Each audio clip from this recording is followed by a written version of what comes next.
Y'all ready to be history? All right, hey, there we go. We're out of here. All right, there you go. That's it. Sway, Yes. so before we get started, will you please sign this for me? Oh, shit. Damn. Wow. Wow. Look at how, yo, you look like a kid. You're a kid there. Damn, man, I was a baby, bro. Crazy. That's our teenage years. Y'all didn't know I had bars once upon a time, huh? Man, you want me to say Marshall? You want me to say? Yes, please. Okay. That's M-A-R. That's H-A-L-L. Yeah, there you go. Look Hell at that, yeah, man. I man. signed a vinyl for him, man. Look at that, man. Look at. Incredible. Look Yo, at that shit. man, your signature's so much better than mine. Thanks, man. Yeah, no problem, man. Man, you threw me off with that. Fucked up your whole shit. Not really. I'm just impressed that you dug that deep in the crates, man. I didn't know you. I'm always digging in the crates. That's good to know, man. That's good to know. If you want to use any lyrics from any of those songs on that vinyl, bro. I was gonna ask you when the cameras are off. There's a couple bars that I wish I could have. Yeah, that's cool, man. Go ahead, man. What's mine is yours, man. If it make your shit tighter, you know. Let's speak on bars, though. Here we are. Kamikaze came out. You know, you shocked the world the way you did it. What made you do it? I mean, a Revival came out December 2017. That wasn't that long ago. It's less than a year. What made you just drop it on the world the way you did? Because I feel like the way the climate is right now, if you give people enough time to, I got an album coming out in 2 months.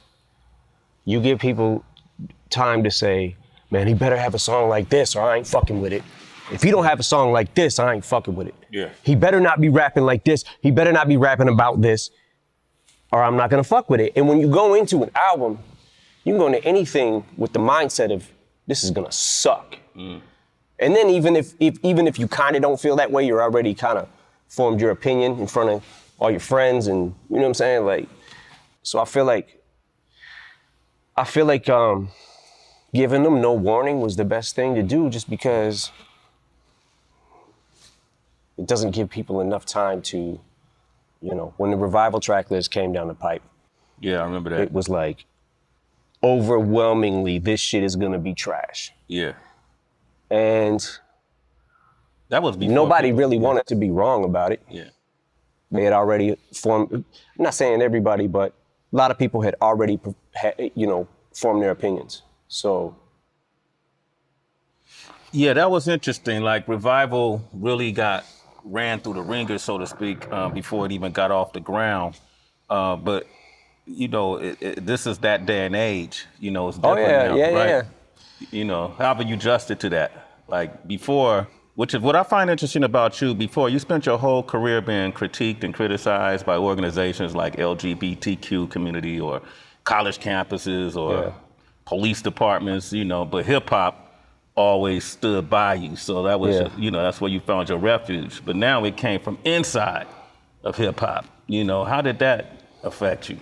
Me sitting back and seeing things that I saw, it was kind of like, I felt a bunch of different ways. I felt like, okay, maybe because it doesn't sound like everything else and what most people are doing, maybe that was what tainted their ear. Because I remember a time in hip hop where you had to be so different from the next person or you were trash.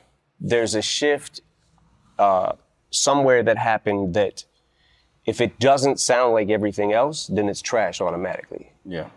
And I just sat back like, okay, all right, I can take that. It's not like I can't take constructive criticism, but I feel like it kind of went beyond constructive criticism. So I had to go back to it and look, I have made albums that definitely probably would not be the top of my list. Encore. Okay. Relapse, which I believe Encore is a better album than Relapse. Relapse is something that I looked at in a couple of years, went back to and cringed at. I was like, oh, Jesus Christ, I didn't even realize I was doing that many accents. I just started, for whatever reason, I just got into it and was just like, started on this weird serial killer vibe kind of thing. Yeah. And started wanting to talk crazy and started bending words more. And the only way you can bend them is with this accent, trying to use this one. Like, And a couple years later, in making recovery and slipping out of that, getting out of the accents and beyond it, made recovery. Yeah. And I always say that if it wasn't for relapse, I wouldn't have been able to make recovery. And if it wasn't for revival, I wouldn't have been able to make this album. So I'm good with it. It just, some people more than others went a little far with it. A little far with it. I want to get into that too. And I almost, when I listen to Kamikaze and I hear some people say, man, that's the vintage M we wanted. We wanted Shady back, right? And when I listen to it, man, I have to admit, man, I hear something in you on this album that kind of made me rejoice in a way I've done in the past. I like the fact that you're not running from the criticism. I like the fact that in this digital age, you're not, cowering and then reforming to what people think you should sound like or how people think you should act, and you're calling it out. And I actually like some of these review shows that you see on YouTube, and they take people's music and they have fun with it. I look at these kids, and I see us when we were young. I see myself when I was younger before YouTube, and we'll go through a G-Rap album and, oh, this was dope, that was dope. A Far Side album, this was dope. Yeah. They just kind of doing that, right? And you address them. So you're that in tuned, like in the beginning of the Ringer, when you talk about if you critique me, you can make millions. If I critique you, there's nothing I really. Yeah, it gets into the territory where it's like you got, okay, so since the internet has become what the internet's become, and since YouTube and all that, you've got so many, how can I say this? It's almost like not enough Indians, too many chiefs.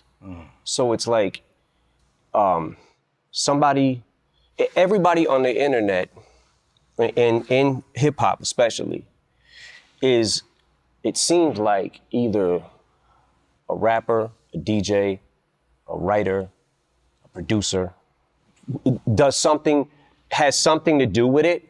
And I love the fact that so many people now have been able to get on easier than it was for me or you back in the day, because we didn't have this platform. So I appreciate the platform. It's just that now you've got people that not only are doing the same thing and they can do it better, but you've got people who don't do anything and are just critiquing it.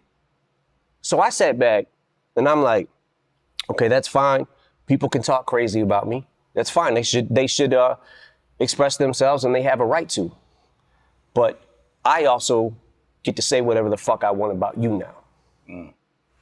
Like I said, I'm good with revival. Fuck it.